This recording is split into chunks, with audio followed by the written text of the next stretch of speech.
दोस्तों नमस्कार, हिंदीकुरियन.com में आपका स्वागत है। आज हम लोग बात करने चल रहे हैं पत्र लिखन के बारे में। पत्र लिखन के अंतर्गत बात करेंगे एटीएम से पैसे कट गए हों तो आप बैंक अकाउंट से पैसे जो कट गए हैं उनको वापस पाने के लिए शिकायत पत्र कैसे लिखेंगे।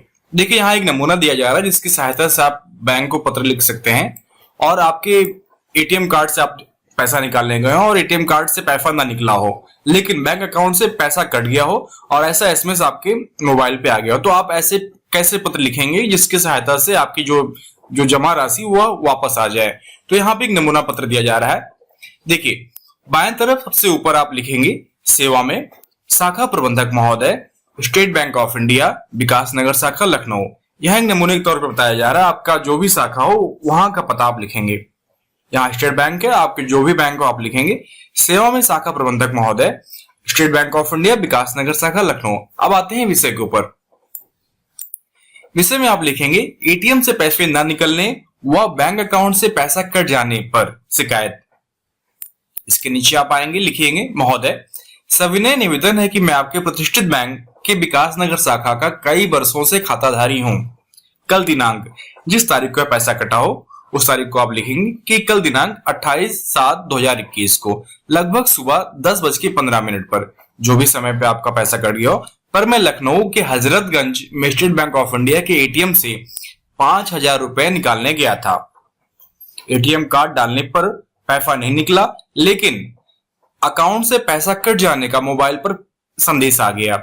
इस संबंध में मैंने टोल फ्री नंबर पर शिकायत भी की लेकिन कोई संतोषजनक उत्तर नहीं मिला। तो आप पत्र की शुरुआत इस तरह करेंगे कि आप जहां पे एटीएम कार्ड से पैसा निकालने गए थे उस एटीएम में कितनी राशि आप निकालने गए थे और एटीएम कार्ड से पिन तो आपने कर लिया, डाल दिया, लेकिन इसके बावजूद भी अकाउंट से पैसा कट गया और आपको पैसा नहीं आया और मोबाइल पर संदेश आ गया। आपने टोल फ्री नंबर पर शिकायत की लेकिन कोई संतोषजनक उत्तर नहीं मिला। अतः महोदय, मैं 5,000 रुपए एटीएम में फंस जाने या किसी कारणवश न मिलने, फेल्ड एटीएम ट्रांजैक्शन पर बहुत दुखी हूं। मुझे पैसे की अति आवश्यकता है। आपसे निवेदन है कि इस संबंध में आप त्वरित जांच करके खाते में पुनः कटी हुई राशि जमा खाते में डलवाने की कृपा करें। मैं आपका अति आभारी रहूंगा। तो आप इसके बाद लिखेंगे कि महोदय, मैं 5,000 रुपए एटीएम में फंस जाने या किसी भी कारण बस फेल्ड एटीएम ट्रांजैक्शन हो गया है तो मैं इस बात को लेकर बहुत दुखी हूं और मुझे पैसे की अति आवश्यकता है। आप जल्द से जल्द इस संबंध में जांच करके पुनः कटी हुई राशि जमा खाते में डलवाने की कृपा करें। इस संबंध में मैं आपका अति आभारी रहूंगा। धन्यवाद। भवदी अपना नाम, जमा खाता संख्या लिखेंगे, पता लिखेंगे, मोबाइल नंबर लिखेंगे और जिस तारीख को आप यह पत्र लिख रहे हैं उसकी तारीख लिखेंगे, दिनांक यहाँ पे देंगे। तो इस प्रकार पत्र का नमूना यह है कि आप बाएं तरफ सबसे पहले सेवा में शाखा प्रबंधक महोदय, स्टेट बैंक ऑफ इंडिया, विकास नगर शाखा, लखनऊ, और विषय क्या रहेगा कि एटीएम से पैसा ना निकलने व बैंक अकाउंट से पैसा कट जाने पर शिकायत। आप शुरुआत इस तरह कीजिएगा कि आप जिस शाखा में आपका खाता है वहां पे लिखेगा मैं आपके प्रतिष्ठित बैंक के विकास नगर शाखा का कई वर्षों से ग्राहक हूं।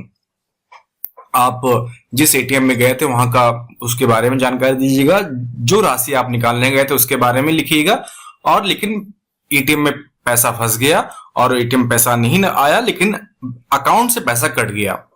आपने टोल फ्री नंबर पर शिकायत की लेकिन कोई कार्रवाई नहीं हुई। जो राशि आप निकालने गए थे उसके न निकलने पर आप बहुत दुखी हैं और आपको पैसे की अति आवश्यकता है। अतः शाखा प्रबंधक महोदय, इस संबंध में आप जांच करके कटी हुई राशि दोबारा जमा खाते में डलवाने की कृपा करें। इस संबंध में मैं आपका अति आभारी रहूंगा। इन सारी बातों को आप इंगित करते हुए अपने पत्र लिखेंगे और नीचे आप अपना नाम, पता, खाता संख्या नंबर और मोबाइल नंबर और तारीख, जिस तारीख को आप यह पत्र लिख रहे हैं। आशा करता हूं कि यह नमूना पत्र देखकर आप यह पत्र लिख पाएंगे और आपके एटीएम से जो पैसे कट गए वो वापस पुनः आपको मिल जाएंगे।